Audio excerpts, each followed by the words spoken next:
为什么会发生这件爆炸案？爆炸的威力，佮为什么会这么强大呢？原来这间爆炸的人家藏有大量的弹药，警方嘛伫咧现场敲出着改造的手枪，这户人家姓刘的男子伤势是正严重。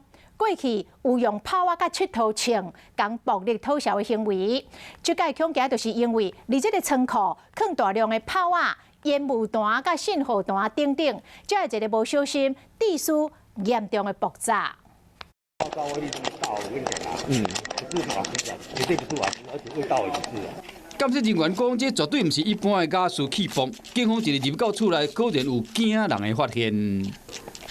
爆炸点的边有真侪黄色的粉，另外更发现改造的庆机。爆炸的原因甲这弹药可能有关系。经过初步勘查，现场发现大量的鞭炮碎片，还有烟雾弹等残骸碎片。勘验调查发现这些黄色粉末其实不是火药成分，是烟雾弹的燃烧之后的粉末。依照警方调查，这个伤势上严重姓刘的查甫人，今年26岁，最近才刚结婚，有毒品伤害前科。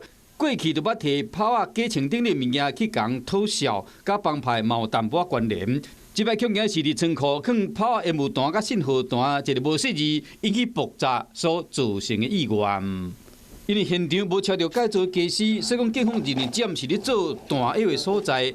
发生意外了后，伊面前嘛有真侪好朋友伫关心，希望讲伊早一天会使恢复健康。目前这个姓刘的查甫人伤势严重，要伫交病房插降低治疗，无度做笔录，必须要等到伊清醒了才会当调查。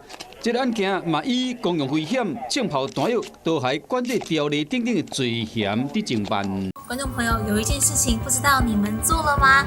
那就是赶快来订阅我们的 CH52华视的频道，而且记得哦，一定要帮我们分享、按赞，还要开启小铃铛。